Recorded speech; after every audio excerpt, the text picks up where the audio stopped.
Karibuni sana makumbusho ya Majimaji. Now that translates as welcome to the Museum of Water. But it's not the water that you're thinking about. Stay tuned to learn more about this important historical site here in Tanzania.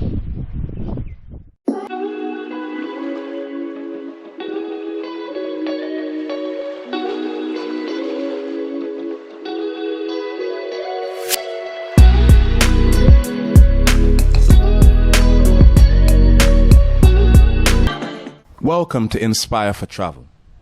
From my experience when speaking with people about the country of Tanzania, some of the cities that they know about are Dar es Salaam, Arusha, and perhaps Zanzibar. But there are many other cities in Tanzania which has great history to tell. Some of them speaks of the triumphs of the people, and others filled with great tragedy and sadness. Today I am in Songea, the capital city of the Ruvuma region here in southwestern Tanzania.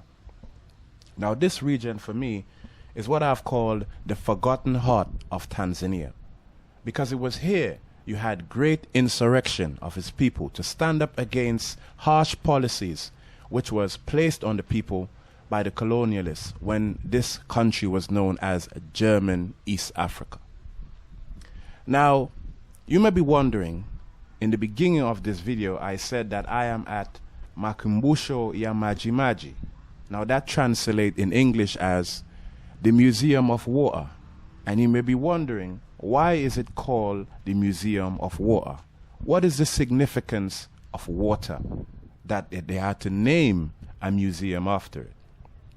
Well, we'll have to turn the pages back in history and go back to a very important time in Tanzania, when it was known as German East Africa.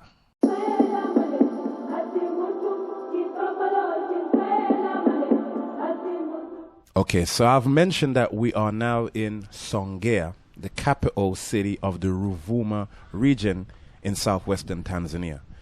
But let's look at the name Songea. The name Songea is in fact was the name of a great Ngoni warrior, okay, that of course lived in that area there, and he was hanged allegedly in 1906, and he was hanged as to help repress the Maji insurrection.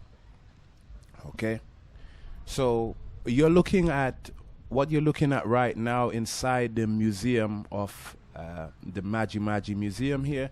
You're looking at various leaders, Ngoni leaders, tribal leaders, who played a significant part in fighting against the colonialists during the Maji war or insurrection here in Tanzania. And one of the reasons why the war started in the first place, or the insurrection started in the first place, was because of the harsh policies that was being placed on the people. They were being forced to grow, the indigenous population were being forced to grow cotton, and of course they will have had to export that cotton to the various colonies. The Germans will have exported it to their various colonies, and people were being heavily taxed, and they were changing the dynamics of the role in the society. So men were forced to work longer hours. Sometimes they were away from their families. Women started to do jobs that men would usually do. So things were really going upside down in the society, and people were really frustrated with that. They were being exploited. So that was one of the triggers that started the Maji insurrection.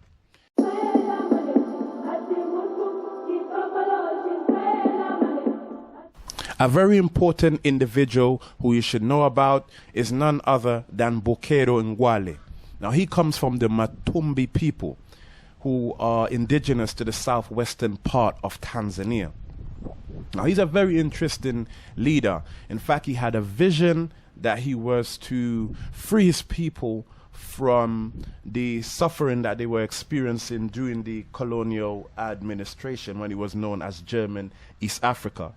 And he believed in African spirituality, African science, and after his vision, he had changed his name to Hongo. And he gave his people who wanted to fight his version of holy water, maji maji in Kiswahili, okay?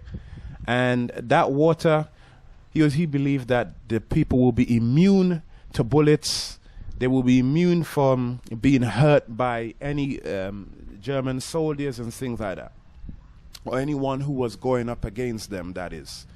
And I'm not going to debate whether or not it worked, because what I could say is that they won against the Germans, and of course their Askaris who helped the Germans. That's another thing that you have to remember. Not everyone in Tanzania supported the Maji Maji War.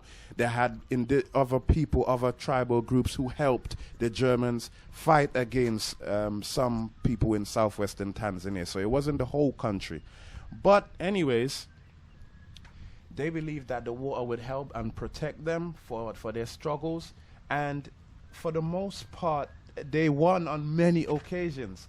And in fact, the only reason what really repressed their insurrection was one of the German generals, their leaders, introduced a scorch the earth policy.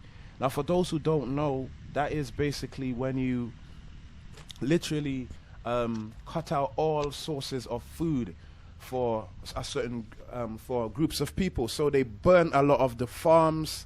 It blocked off any form of their water supply. They really tried to cause famine in the region, and that's what they did. They brought about famine in the region, and that caused a lot of people to lose their lives at that particular time. Famine. Now, that Maji Maji War, usually they give the date from 1905 to 1907, but there are other sources that says this war actually was longer than that, and so that's something you may have to go and do further research in. So with the Scorch the Earth policy, that caused a lot of people and a lot of the leaders and a lot of the soldiers to have lost their lives. And even today, now in southwestern Tanzania, you can still see, as I walk around, you still see that the region hasn't fully recovered from that famine that had happened. So many people had lost their lives. It has gone hundreds of thousands of people actually that has been said to have lost their lives. So anyways, this museum here that we've been walking around, and you're seeing this whole area here in the Ruvuma region, is the heart of where a lot of the fighting had taken place, and it's one of the forgotten corners here in Tanzania. So we're just walking around and exploring, and for those who want to learn more, look into the Maji Maji insurrection here in Tanzania. Now in Kiswahili it is known as Vita vya Maji Maji. So yeah, check it out and learn more.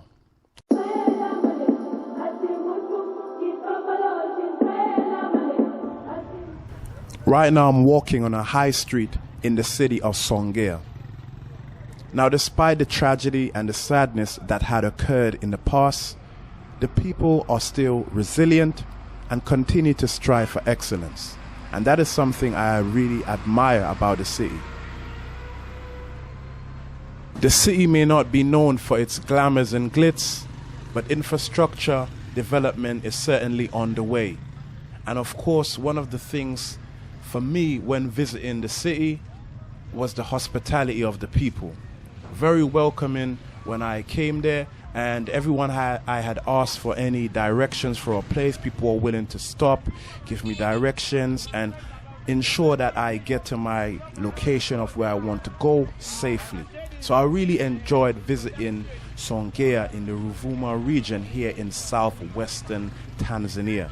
So whenever you are in Tanzania, I know for the most part these days a lot of people have neglected the southern part of Tanzania, but don't remember that this area here was once upon a time the heart of Tanzania. A lot of things had happened here. It went up against certain people who was trying to exploit the nation. A lot of strong and great, courageous people come from this region and this part here in Tanzania.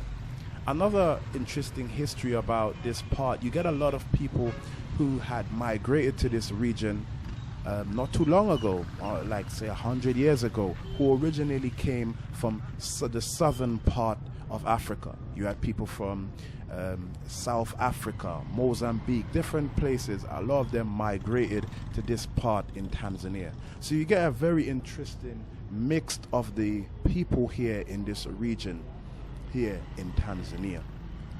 So I had mentioned the Ngoni leaders and stuff like that who fought for the nation and stuff like that. Now, when you say Ngoni, these are people who are generally from the southern parts of Africa. You have Ngoni in South Africa. You have Ngoni people in Zambia. You have Ngoni people in Mozambique, and you find them as well here in Tanzania.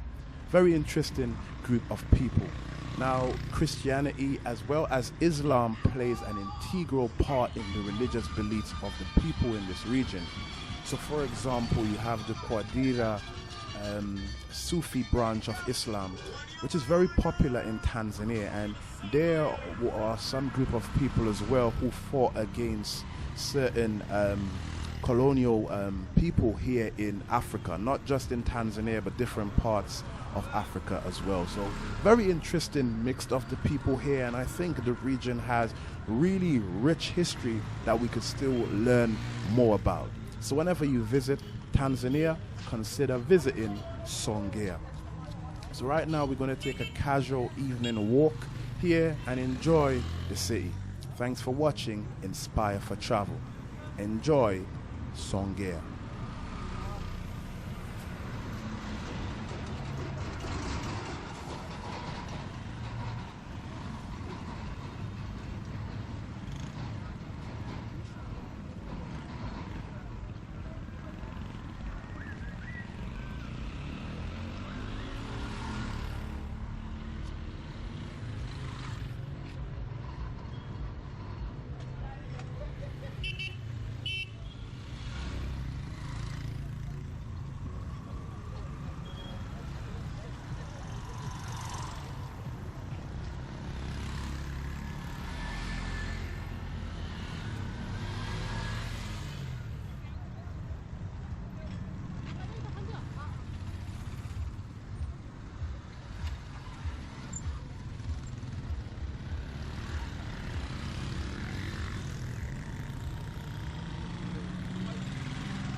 Thank you.